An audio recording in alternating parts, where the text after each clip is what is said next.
ప్రభువునందరికీ నా వందనములు శుభములు తెలియచేసుకుంటున్నానండి. ప్రియులారా, ప్రియమైన దేవుని బిడ్డలారా, ప్రియ సహోదరి సహోదరులారా, బైబిల్ గ్రంథం మహాజ్ఞాన గ్రంథం అండి. జ్ఞానపు గని, జ్ఞానపు ఓట. ఎందుకంటే ప్రియులారా, బైబిల్ గ్రంథం మాత్రమే దేవుని నోటుబోరుగా, దేవుని మాటలతో, దేవుని యొక్క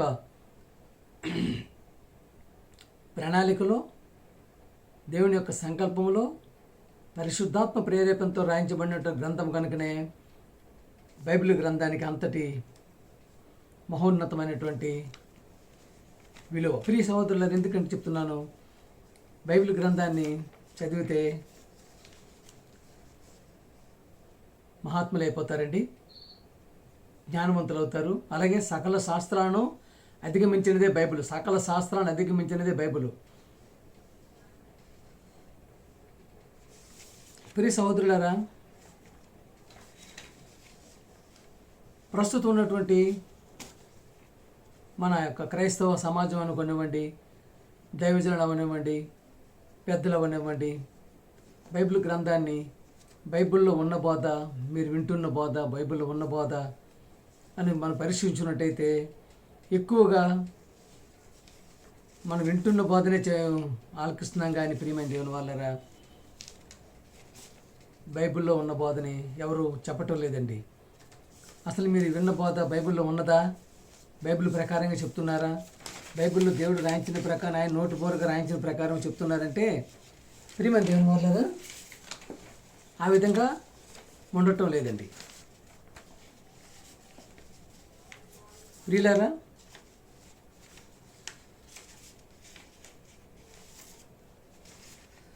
కీర్తన 71:5 అండి. కీర్తన 71:5 అండి. కీర్తనకారుడు చెప్తున్నాడండి, దావీదు గారి కీర్తన. నా దేవ, నా నిరీక్షణాస్పదం నీవే, బాల్యము నుండి నా ఆశ్రయము నీవే. ప్రియులారా, ప్రియమైన దేవుని వాళ్ళారా, బాల్యము నుండి నీకున్నటువంటి ఆశ్రయం ఎవరండి? వన్ అండ్ ఓన్లీ దేవాది దేవుడు, సర్వేశ్వరుడు, పరమేశ్వరుడు, మహాదేవుడు, సర్వశక్తిమంతుడు, పరమ తండ్రి. ప్రియ దేవుడు వారలా, నువ్వు హిందువుడువా, ముస్లింవా, క్రైస్తవువా, ఎవరు అవనివ్వండి, బట్ దేవుడు అనేటప్పటికీ ఒకే ఒక ఆయన. Is one and only almighty God. ఏమన్నా అండి? నా దేవా, నా నిరీక్షణాస్పదం నీవే, బాల్యము నుండి నా ఆశ్రయం నీవే. ఆయన ఆశ్రయం అంటే ఆశ్రయంగా ఉన్నాడండి. ప్రియ సోదరులు చూస్తున్నారు కదా, చాలామంది ఆశ్రమం వేస్తూ ఉంటారు కదా. ఆశ్రమం అంటే ఏంటంటే ఒక నీడనిచ్చే స్థలం, మంచి స్థలం, అంటే మంచి చెప్పే స్థలం, మంచిగా ఉండే స్థలం, ఆశ్రయాలు. ప్రియమైన దేలా, నా బాల్యము నుండి నా ఆశ్రయం నీవు. ఆశ్రయించేది ఆయనే. ప్రియమైన దేవుని 71:6 అండి. గర్భవాసి నేనేది మొదలుకొని నీవే నాకు ప్రాపకుడవ ఇంటివి, తల్లి గర్భము నుండి నన్ను ఉద్భవింపజేసిన వాడు నీవే. గర్భవాసి నేనేది మొదలుకొని అంటే ప్రియ సోదరులారా, దేవుని బిడ్డలారా, తల్లి గర్భవాసి అయినది మొదలుకొని నీవే నాకు ప్రాపకుడవ ఇంటివి అంటే అక్కడ నేను ఏదైతే పిండముగా మీరు నన్ను కడుపులో వేశారో, ప్రియ సోదరులారా, దేవుడు కడుపులో వేస్తేనే పిండంగా అవుతారండి. ఏదో నా బలము, నా యుక్తి, నా కండలు, నా బండలు అనుకుంటే మాత్రం అవదండి. దేవుడు తెరిస్తే మూసేది లేరు, దేవుడు మూస్తే తెరిచేది లేదు. అందుకనే గర్భఫలము దేవుడిచ్చి బహుమానం అండి. ప్రియ సోదరులు చూస్తున్నట్టయితే, మనం గమనించుకున్నట్టయితే, తల్లి గర్భము నుండి నన్ను ఉద్భవింపజేసిన వాడు నీవంటే, తల్లి గర్భం నుండి ఆ యొక్క అవయవాలన్నీ సమకూర్చి దేనికాది శరం ఆయన యొక్క నిర్మాణం చేసి ఆ గర్భం నుంచి బయటకు తీసేది ఆయనేనండి. ఎందుకంటే ప్రియమైన దేవుళ్ళు చాలామంది మధ్యకాలంలో టెక్నాలజీలు వచ్చేసి ఆపరేషన్లు అంటున్నారు, ఎన్నో విధాలుగా చేస్తున్నారు. కానీ ఏ విధంగా నువ్వు చేసినప్పుడు కూడా ఆ బయటికి బయలుపరిచేది మాత్రం దేవాది దేవుడే. ప్రియమైన దేవుళ్ళ కీర్తన 139:13 అండి. నా అంతరింద్రియము నీవే కలుగు చేసేదివి, నా తల్లి గర్భమందు నన్ను నిర్మించిన వాడు నీవే. గర్భంలో ప్రతిదీ కూడా మనకి నిర్మించానండి. ప్రతి వస్తువు, ప్రతి ఒక్క అవయవం ఏది ఎక్కడ ఉండాలి, నీ కళ్ళు ఎక్కడ ఉండాలి, ముక్కు ఎక్కడ ఉండాలి, నోరు ఎక్కడ ఉండాలి, చెవులు ఎక్కడ ఉండాలి, తల ఎక్కడ ఉండాలి. ప్రియ దేవుళ్ళు చూశారు కదా, 2 చేతులు చూశారు కదా, 2 చేతులు ఉన్న ప్లేస్లోనే ఉండాలి. అది ఒక చెయ్యి ఇక్కడ పెట్టి, ఒక కాలు ఇక్కడ పెట్టి, చెయ్యి ఇక్కడ కాలు పెడితే ఎలా ఉంటుందండి?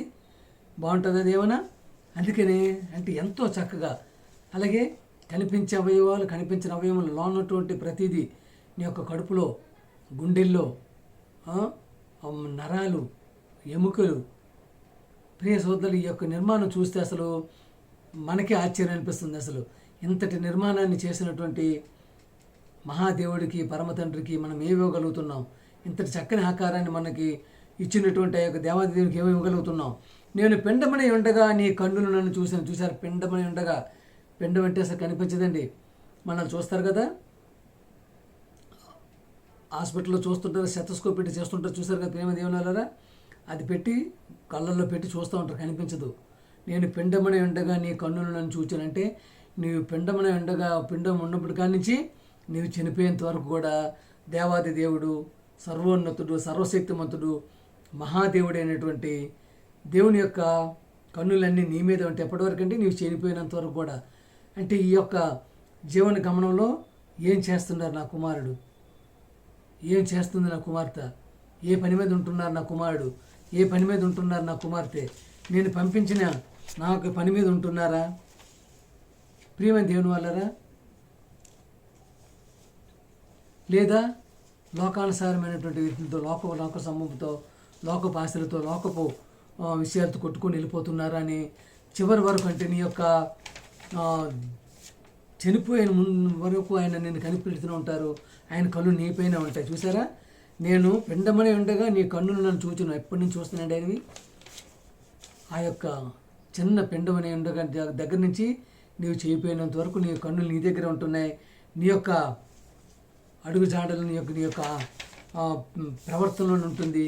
నీ యొక్క అసలు ఏ విధంగా నువ్వు ఉంటున్నావని దీని మీద దేవుడు నిన్ను చూడగలుగుతున్నాడని. ప్రియమైన దేవుని వల్లరా? అంటే ఏ విధంగా ఉండాలి? దేవుని మనసు ఎరిగి, దేవుని సంకల్పాన్ని ఎరిగి, దేవుని ప్రణాళికను ఎరిగి, దేవుని మాటలు నెరిగి, దేవుని పాటలు నెరిగి, దేవుని భయాన్ని ఎరిగి, భయంతో కూడిన భక్తితో ఉండగలుగుతున్నామా? మత్తయి సువార్త 5:1 అండి, యేసుప్రభువు గారు చెప్పిన మాట అండి. దేవాది దేవుడు, మహోన్నతుడు, సర్వశక్తిమంతుడైనటువంటి ఆయన ప్రియకుమారుడు చెప్పినటువంటి మాట చూడండి. ఆత్మ విషయమే దీనులైన వారు ధన్యులు, పరలోక రాజ్యము వారిది. ఆత్మ విషయమే దీనులైన వారు ధన్యులు. దీనత్వం ఉండాలండి, దయలత్వం ఉండాలండి, ప్రేమత్వం ఉండాలండి, ప్రేమతత్వం ఉండాలండి. ప్రియ సహోదరులు చూసారా, ఆత్మవిషయం దీనులైన వారు దీనంగా ఉండాలి, దీనత్వంతో ఉండాలి. నీ యొక్క జీవితంలో అంతట్లో అన్నింటిలో కూడా దీన మనసుతో కలిగి ఉండాలి. అలాగే మత్తయి 11:29 అండి, నేను సాత్వికుడును, దీన మనసు గలవాడను గనుక మీ మీద నా కాడి ఎత్తుకొని నా యొద్ద చేర్చుకున్నాడు. చూసారా, ఎవరు దీన మనసు కలవారండి? యేసుప్రభు గారు. ఎంతటి దీన మనసుతో ఉన్నారండి ఆయన? చివరి రక్తం పుట్టు వరకు, ఆయన బల్యంతో పొడిచినప్పుడు నీళ్లు కారుతున్నాయండి. అప్పటి వరకు కూడా ఆయన అంత దీన మనసు ఉన్నారు కదా. అలాగే కీర్తన 34:18 అండి, విరిగిన హృదయం గల వారికి దేవుడు ఆసన్నుడు, నలిగిన మనసు గలవారికి ఆయన రక్షించును. విరిగిన హృదయం అండి, నీ హృదయం విరిగిపోవాలి, దేవుడి యందు విరగాలి, దేవుని మాటలో ఉండాలి, దేవుని పాటలో ఉండాలి, దేవుని యొక్క సంకంపంలో ఉండాలి. ఏ కష్టం వచ్చినప్పటికీ, ఏ నష్టం వచ్చినప్పటికీ, ప్రాణాంతకరమైన వ్యాధులు వచ్చినప్పటికీ, ప్రాణం పోయే పరిస్థితుల్లో వచ్చినప్పుడు కూడా విరిగిన హృదయంతో ఉండాలి. నీ హృదయం అంతా విరిగి దేవుని యందు ఉండాలి. ఇంకా లోకానుసారంగా విరగకూడదు హృదయం. చాలామంది లోక సంబంధం విరగొట్టుకుంటూ ఉంటారు. నాకు అబ్బాయి పెళ్లి చేయకపోతే విరిగిపోద్ది హృదయం, నాకు అమ్మాయి పెళ్లి చేయకపోతే హృదయం విరిగిపోద్ది. వెళ్ళిపోయి ఏం చేస్తారండి? చెట్టుకో పుట్టుకు వెళ్ళిపోయి ఊరు వేసేసుకుంటారు. దానికైనా ఇచ్చాడు నీకు హృదయం దేవుడు? ఒక అబ్బాయి పెళ్లి చేసుకోకపోతే నీ హృదయం విరిగిపోయి ఊరేసుకుంటావా? ఒక అమ్మాయి పెళ్లి చేసుకోకపోతే నీ హృదయం విరిగిపోయి వెళ్ళి చేసుకుంటావా? చూసారా, విరిగిన హృదయం గలవారికి దేవుడి ఆసనుడు. అంటే దేవుని యందు నీ హృదయం విరగాలి, దేవుని మాటలు విరగాలి, దేవుని భయంలో విరగాలి, దేవుని భక్తులు విరగాలి, దేవుని యొక్క సంకల్పాలు విరగాలి, దేవుని యొక్క ప్రణాళికలు విరగాలి. నిన్ను ఎందుకు పంపించాడు ఆయన? నలిగిన మనసు గలవారికి ఆయన రక్షించును. నీ మనసు ఎవరికి ఇస్తున్నావు? దేనికి నలిపేస్తున్నావు? దేనికోసం నలుపుతున్నావు మనసుని? నీవు లేకపోతే ఉండలేనంటావు, నీవు లేకపోతే బ్రతకలేనంటావు. చాలామంది అంటుంటారండి, నా కొడుకే నా ప్రాణం అంటారు. ఎందాలు ఉంటాడు నీ కొడుకు? ఎక్కడి వరకు ఉంటాడు నీ కొడుకు? నా భార్య నా ప్రాణం, నా భర్తే నా ప్రాణం. ఏంటి లోకానుసారం ఎంతవరకు ఉంటాడు నీకు భర్త భార్య? ఉంటారు, చివరి వరకు ఉంటారు, నిశ్చయం వరకు ఉంటారా? ప్రియ సోదరుడు, ఎందుకని నీ యొక్క విరిగిన హృదయాన్ని దేవుడు ఆసనుడు, అలాగే నలిగిన మనసుని కలిగిన వారికి ఆయన రక్షిస్తారంటే నీ యొక్క మనసుని నలగొట్టాలండి. దేవుని మాటలో నలగొట్టాలి, దేవుని పాటలో నలగొట్టాలి, దేవుని సంకల్పంలో నలగొట్టాలి, దేవుని ప్రణాళికలు నలగొట్టాలి, దేవుని భయంలో నలగొట్టాలి, దేవుని భక్తిలో నలగొట్టాలి. అలా నలగొట్టుకున్నప్పుడు, మనం నలగొట్టుతున్నప్పుడే నీ యొక్క శక్తి పెరిగి నీవు దేవుని యొక్క మన్నలను పొందగడానికి అవకాశం ఉంటుంది. ప్రియమైన దేవుని వల్లరా, సామెతలు 29:23 అండి. ఎవరిని గర్వము వాడిని తగ్గించను, ఎవరి గర్వము వాడిని తగ్గించను. గర్వంగా ఉండకూడదు, కోపంగా ఉండకూడదు. ప్రియ సోదరులారా, నీ యొక్క గర్వానికి పని చెప్పకూడదు, గర్వంగా ఉండకూడదు, పొగరబోతుగా ఉండకూడదు, అదరబోతుగా ఉండకూడదు. చాలామంది గర్విష్ఠులందరూ ఏమయ్యారండి? అదో పాతానికి వెళ్ళిపోయారు కదా. వినయ మనస్సు మనసు చూసారా, వినయ మనస్కుడు ఘనత నొందును. వినయ మనసు నుండి వాడే ఘనత నొందుతాడు. ప్రేమ దేవుని వల్లరా,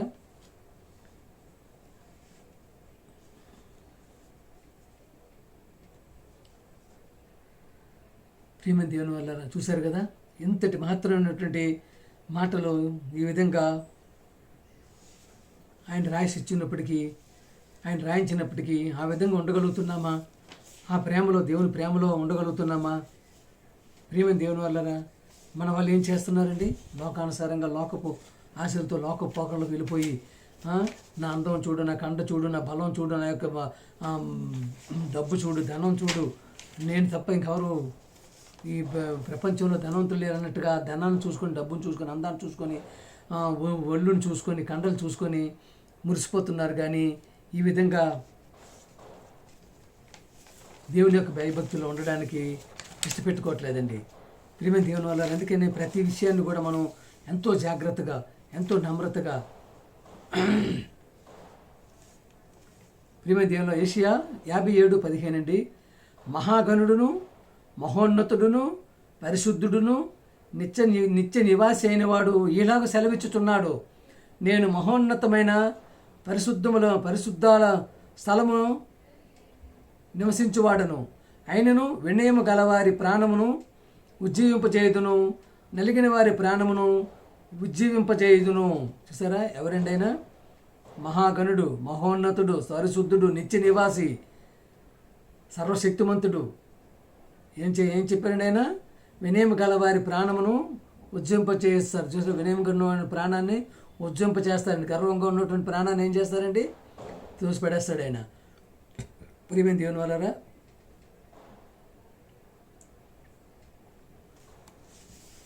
ఇంతవరకు ఈ విధంగా మహోన్నతుని మాటలను మనం ఎంతో దీనిగా విని మన యొక్క జీవితాన్ని దేవుడి వైపు మలుచుకోవాలని చెప్పి కోరుకుంటున్నానండి. అలాగే ప్రేమ దేవుళ్ళలో మనకి ఇచ్చినటువంటి స్వాతంత్రం ఇచ్చారు కదండి. ఆ స్వాతంత్రం దేనికి ఉపయోగించుకోవాలండి? ప్రియమైన దేవుని వల్ల, ప్రియ సోదరులారా, ప్రియమైన దేవుని కుమారులారా, గలితి 5:1 అండి. ఈ స్వాతంత్రం అనుగ్రహించి క్రీస్తు మనలను స్వతంత్రులుగా చేసి ఉన్నాడు కాబట్టి మీరు స్థిరముగా నిలిచి మరలా దాస్యత్వమును కాడి కింద చిక్కుకొనకడి. ప్రియమైన దేవులారా, మీకు ఇచ్చినటువంటి స్వాతంత్రాన్ని దేవుని మాటలో, దేవుని భయంలో, దేవుని భక్తులు ఉంచాలి. కానీ మరలా వెళ్ళిపోయి దాస్యత్వంలో చిక్కకూడదు, మరలా వెనక్కి వెళ్ళిపోకూడదు. ఒకసారి వచ్చిన తర్వాత, ఒకసారి నీ దేవుడి మార్గంలో వచ్చిన తర్వాత, దేవుని భయంలో వచ్చిన తర్వాత, దేవుని భక్తులు వచ్చిన తర్వాత, దేవుని వాక్యాన్ని చేత పట్టుకున్న తర్వాత, దేవుని యొక్క పుస్తకాన్ని చేత పట్టుకున్న తర్వాత, బైబిల్ని చేత పట్టుకున్న తర్వాత మళ్ళీ వెనక్కి వెళ్ళకూడదు, చిక్కుకోకూడదు, మళ్ళీ లోకాశలు వెళ్ళిపోకూడదు, లోకపోకలు వెళ్ళిపోకూడదు, లోకపు విలాసాలకి విందులకి వెళ్ళిపోకూడదు. సహోదరుల గలితి 5:13 అండి. సహోదరులారా, మీరు స్వతంత్రులుగా ఉండుటకే పిలువబడితే అయితే ఒక్క మాట, ఆ స్వాతంత్రమును శరీర క్రియలకు హేతువు చేసుకొనక ప్రేమ కలిగిన వారే ఒకనిందొకడు ఒకరినొకడు దాసులే ఉండి ఇచ్చారు. స్వాతంత్రం ఇచ్చారు. ఇష్టం విచ్చలవిడతాను లేనిది ఏముందండి? ఈరోజు ఫలానాది లేదని చెప్పి నీకేమైనా దేవుడు కొదువు చేస్తున్నాడా? ఫోన్లు కొడితే భోజనం వచ్చేది, ఫోన్లు కొడితే కాళ్ళ దగ్గరికి వచ్చేస్తున్నాను నేను. చూస్తున్నారు కదా, ఫోన్ కొడితే ఇంకో కారు వచ్చేస్తుంది, ఫోన్ కొడితే ఆటో వచ్చేస్తుంది, ఫోన్ కొడితే బండి వచ్చేస్తుంది. నడిచి వెళ్ళటానికి అసలు నీవు అసలు ఒళ్ళు అలా అలసిపోవడానికి ఏమి లేకుండా నీకు దేవుడు అంత సక్రమంగా ఇచ్చున్నాడు కదా. ఆ స్వాతంత్రం దేనికి ఉపయోగిస్తున్నావు? విందులకి, విలాసాలకి, వ్యభిచారాలకి, ప్రేమలకి, మందు తాగడాలకి, ప్రియ సహోదరులు దీనికైనా ఉపయోగిస్తున్నావు? చూశారు కదా సహోదరులారు, మీ స్వతంత్రం ఉండుటకు పిలువబడితే. అయితే ఒక్క మాట, ఆ స్వాతంత్రంలో శారీరక క్రియలకు ఉపయోగించకూడదు, దేవుని క్రియలకు ఉపయోగించాలి, దేవుని పనికి ఉపయోగించాలి, దేవుని మాటకు ఉపయోగించాలి, దేవుని పనికి ఉపయోగించాలి, దేవుని పాటకు ఉపయోగించాలి. అంతేగాని నెక్స్ట్ వచ్చినట్టు విలాసాలుగా తిరిగి సెలాసాలు తిరిగి సబ్బా నాకు ఇదైపోయింది కదా, నేను నా ఎంతటో లేడు, ఈ రోజు నుంచి నాకు ఉద్యోగం వచ్చింది కదా, ఇంకా నాకు వస్తున్నాయి కదా, ఒక 50,000-60,000 నన్ను మించిన వాడు లేడని చెప్పేసి గర్వంగా ఉంటే ఏమవుతుందండి? వస్తున్నాయి నాకు ఒక 50,000 వస్తున్నాయి కదా, 60,000 ఖర్చు పెట్టుకుని 10,000 అప్పు చేసుకొని సంవత్సరం అయితే సంవత్సరంలో 1,20,000 అప్పు అయిపోయి మరలా ఎక్కడికి వెళ్ళిపోతావు? ఉరితాడి కిందకి వెళ్ళిపోతావు. అప్పుడు పాలైతే ఏమవుతుందండి? ఉరితాడే గతి. ప్రియమైన దేవుని, అందుకనే ఎంతో నమ్రతతో ఉండాలి, ఎంతో భక్తితో ఉండాలి. ధర్మశాస్త్రం అంతే చూసారా, గలతీ 5:14 ధర్మశాస్త్రం అంతే నిన్ను వల్లే నీ పొరుగువాడిని ప్రేమించవను ఒక్క మాటల్లో సంపూర్ణమై ఉన్నది. నిన్ను వల్లే పొరుగువాడిని ప్రేమించాలి, పక్క వాళ్ళని ప్రేమించాలి, ఎదుటి వ్యక్తిని ప్రేమించాలి, ఎదుటి వ్యక్తితో సమాధానం కలిగి ఉండాలి, ధైర్యత్వం కలిగి ఉండాలి, దీనత్వం కలిగి ఉండాలి. ప్రియమైన దేవుని చూశారు కదా, దీన మనసును కలవాడని అన్నారు ఆయన. సాత్వికంగా ఉండాలి, సాత్వికంతో ఉండాలి. ఎందుకు అలా ఉండాలి? దేనికి ఎలా ఉండాలండి? దేనికోసం అలా ఉండాలి అని దేవుడు చేశారు. యేసు ప్రభు గారు ఆయన పంపించిన కుమారుడు, దేవాది దేవుడు, సర్వోన్నతుడు, మహోన్నతుడు, మహాబలవంతుడైనటువంటి సర్వశక్తిమైన దేవుని కుమారుడు యేసుప్రభు గారిని పంపించారండి. ఆయన దేవుడు కుమారుడు. ఆయన ఈ క్రైస్తవ సంబంధం, క్రైస్తవ సోంబేర్లు యేసుప్రభు గారు దేవుడు కుమారుడు అంటే ఒప్పుకోవట్లేదు. వీళ్ళు ఏం బైబిల్ చదువుతున్నా నాకు అర్థం అవ్వట్లేదండి, ఏం వాక్యం చెప్తున్నా అర్థం అవ్వట్లేదు. సోంబేర్లు బైబిల్ గ్రంథాలు చదవటం లేదు. ఆయన నన్ను పంపించారని చెప్పి అంటుంటే లేదు నువ్వే దేవుడు అని చెప్పి మొదలు పెడతా ఉన్నారు. ప్రియమైన దేవుని వల్ల యాకోబు 4:14 అండి, రేపేమి సంభవించునో నీకు తెలియదు, నీ జీవం ఏపాటిది, మీరు కొంతలో కనబడి అంతలో మాయమైపోవు, ఆవిరి వంటి వారే. ఆవిరిని ఎవరైనా పట్టుకుంటారా? ప్రియ సహోదరులారా, ప్రియమైన దేవుని వాళ్ళారా, ప్రియమైన దేవుని కుమారులారా, ప్రియమైన దేవుని బిడ్డలారా, వంట వండుతూ ఉంటారు కదా, ఎక్కువ మంది స్త్రీలకు తెలుస్తుంటుంది, మగవాళ్ళు కూడా వండితే తెలుస్తుంది. ఒకసారి మూత పెట్టి బయటకు తీసి ఆవిరి వస్తుంది కదండి, ఎంత దూరం వెళ్ళిపోతుంది అది? ఆవిరిని పట్టుకోగల పరిస్థితి ఉందా? ఇంతలో కనబడి అంతలో మాయమే ఆవిరి వంటి నీ జీవితానికి ఎందుకు గర్వాలు, ఎందుకు కొట్లాట్లు, ఎందుకు వ్యభిచారాలు, ఎందుకు యొక్క మానభంగాలు, రేపులు, కత్తులు, కటార్లు, ఒకళ్ళు కొన్ని చంపేసుకుంటున్నారండి. ఏంటిది అసలు? నువ్వు దేవుని యొక్క మార్గంలో ఉంటున్నావు, దెయ్య మార్గంలో ఉంటున్నావా? ఒక మనిషి ఇదైపోతే చచ్చిపోతానంటావు, ప్రేమించకపోతే చచ్చిపోతానంటావు, పెళ్లి చేయకపోతే చచ్చిపోతానంటావు. ఏంటిది? ప్రియ సహోదరులారా, తప్పకుండా నీవు ఆ విధంగా ప్రవర్తించగలిగినట్టయితే, దేవుడిని అడగలిగినట్టయితే తప్పకుండా నీకు ఇస్తాడు. నువ్వు ఎవరినైతే పెళ్లి చేసుకుందాం అనుకుంటావో ఆయన గురించి నువ్వు నీ యొక్క దేవుడి గురించి దేవుడిని అడగాలి, దేవుడిని ప్రార్థించాలి, దేవునికే నీ యొక్క విన్నపాలు విన్నవించుకోండి. తండ్రి, నాకు గుణవంతురాలి భార్య కావాలి, గుణవంతుని భర్త కావాలి, పవిత్రులైన భర్త కావాలి, పవిత్రులైన భార్య కావాలి. ప్రియమైన దేవుని ఆ విధంగా మీరు అడగండి. దీనత్వం భర్త కావాలి, దీనత్వం భార్య కావాలి. ఆ విధంగా మీరు యవనస్తులు దేవుడిని అడిగితే తప్పకుండా మీ కోరిక తీర్చే పరిస్థితి దేవాది దేవుడు చేయడానికి సిద్ధంగా ఉన్నాడు. ప్రియమైన దేవుడు చూస్తున్నారు కదా, మన కోసమే వచ్చి ఎలా ఉన్నదండి నేటి ఆధునిక ప్రపంచంలో దేవుడిని మరి ఇష్టం వచ్చినట్టు రీతిలో తిరిగి సర్వనాశనానికి, పాతాళానికి, నరకానికి దిగిపోతున్నారు. ప్రియులారా, మనం ఒకరినొకరు ప్రేమించే ఏడల ప్రేమ చూసారా? 1 యోహాను 4:7 అండి. ప్రియులారా, మనం ఒకరినొకరు ప్రేమించము, ఏలయనగా ప్రేమ దేవుని మూలముగా కలుగుచున్నది, ప్రేమించు ప్రతివాడును దేవుని మూలముగా పుట్టినవాడే ఉన్నాడు, పుట్టినవాడే దేవుని ఎరువును. చూసారా, ప్రేమ దేంట్లో పుట్టిందండి? దేవుని మూలంగా ఉంది. నీలో ప్రేమ ఉందంటే నీలో దేవుడు ఉన్నాడు, నీలో దీనత్వం ఉందంటే నీ దేవుడు ఉన్నాడు, నీలో దయ ఉందంటే దేవుడు ఉన్నాడు, నీలో దీనత్వం ఉందంటే దేవుడు ఉన్నాడు, నీలో సాత్వికం ఉందంటే దేవుడు ఉన్నాడు, నీలో చూసారు కదా ప్రేమ దేవుని వల్ల ఇవన్నీ గుణాలు ఉంటే దేవుడు ఉన్నాడు. లేదంటే ఎవరున్నారండి? దెయ్యం ఉన్నాడు నీ దీంట్లో. ప్రియమైన దేవుని వల్లరా, దేవుడు ప్రేమాస్వరూపి. 1 యోహాను 4:8 ప్రేమ లేనివాడు దేవుడిని ఎరగడు, ప్రేమ లేనివాడు ఎవడు దేవుని తెలియదండి ఆడికి. మనం ఆయన ద్వారా జీవించినట్లు దేవుడు తన అద్వితీయ కుమారుని లోకానికి పంపెను, దీనివలన దేవుడు మన యందు ఉంచబడిన ప్రేమ ప్రత్యక్షపరచబడెను. ఆయనే యేసుక్రీస్తు లోకరక్షకుడు, దేవుని పని, తండ్రి సంకల్పాన్ని, ప్రణాళిక నెరవేర్చాడండి. ప్రియమైన దేవుని వాళ్ళారా, ఏదైతే మనం ఎవరి వైపు అయితే చూడాలో, ఎవరి వైపు అయితే చూస్తూ వెళ్ళాలో, ఆయన వైపు చూసి వెళ్తేనే మనకి ప్రణాళిక, మన యొక్క జీవితానికి అర్థం, పరమార్థం. అందుకనే ఆయన పంపించినట్టు కుమారుడి వైపే చూడాలి, దేవుని కుమారుడి వైపే చూడాలి. ప్రియమైన దేవుని వాళ్ళారా, కంఠపదంగా చెప్తున్నానండి, ఈరోజు చెప్తున్నాను. ఎవరైతే యేసు ప్రభువుని దేవుడు కుమారుడిని అంగీకరించడో తప్పకుండా నరకానికి పోతాడు. అందులో నో డౌట్ అట్ ఆల్. ప్రియమైన, ఎందుకంటే యేసు ప్రభువే దేవుడిగా దిగొచ్చాడని చెప్పేసి బైబిల్ గ్రంథాలు ఎక్కడ రాసిలేదండి. యేసు ప్రభువు దేవుడిగా అంగీకరిస్తేనే నీకు నిత్యజీవం అని చెప్పేసి బైబిల్ గ్రంథాలు రాసలేదు. ఆ విధంగా రాసి ఉన్నట్టయితే ఎవరైనా చూపించండి, ఒక రిఫరెన్స్కి ₹1,00,000 ఇవ్వగలుగుతున్నాము. అందుకనే ప్రియ సహోదరులారా, దేవజనులారా, బిషప్పులారా, రెవరెండ్లారా, బైబిల్ గ్రంథాన్ని ఉన్నట్టుగా చెప్పగలిగినటువంటి స్థితిలోకి విశ్వాసాలను కాపాడాలని చెప్పి కోరుకుంటూ, నిత్య జీవంలో అడుగు పెట్టాలని చెప్పి కోరుకుంటూ పాట పాడుకుందామండి.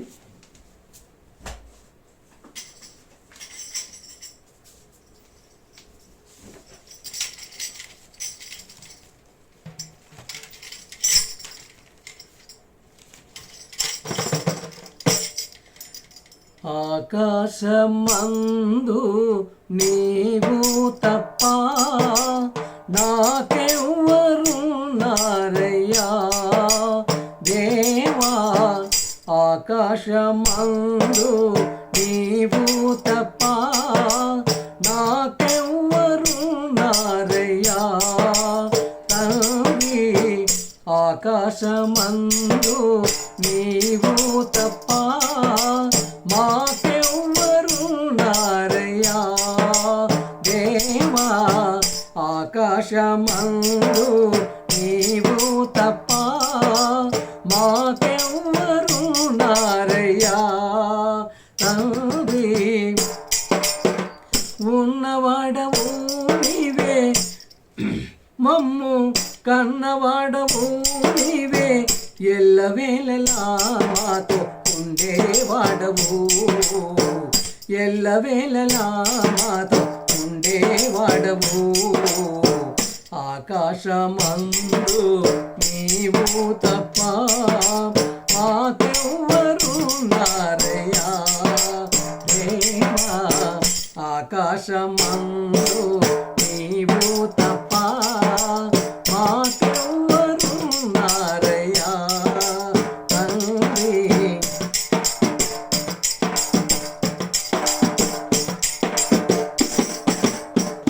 బాధలన్నీ పంచుకునే బంధువే నీవయ్యా, నాకున్న ఏకైక ఆధారం నీవయ్యా. బాధలన్నీ పంచుకునే బంధువే నీవయ్యా, మాకున్న ఏకైక ఆధారం నీవయ్యా. నిట్టూర్పు వీడకి నీ వైపు చూడగా, నిట్టూర్పు వీడకి నీ వైపు చూడగా, కన్నీళ్లు తుడచి కౌగిలిలో దాచావు, కన్నీళ్లు తుడచి కౌగిలిలో దాచావు. ఆకాశమందు నీవు తప్ప మాకెవ్వరున్నారయ్యా దేవా, ఆకాశమందు నీవు తప్ప మాకెవ్వరున్నారయ్యా తండ్రి.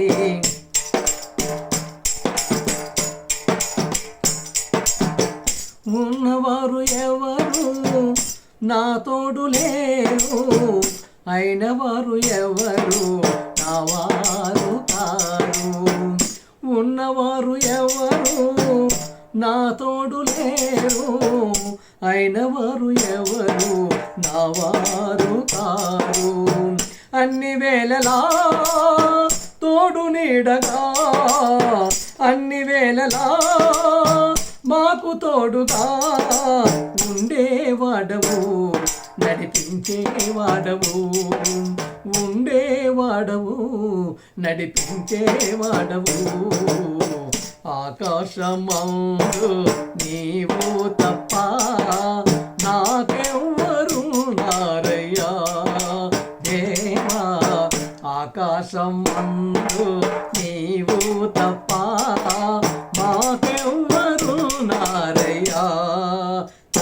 తండ్రి.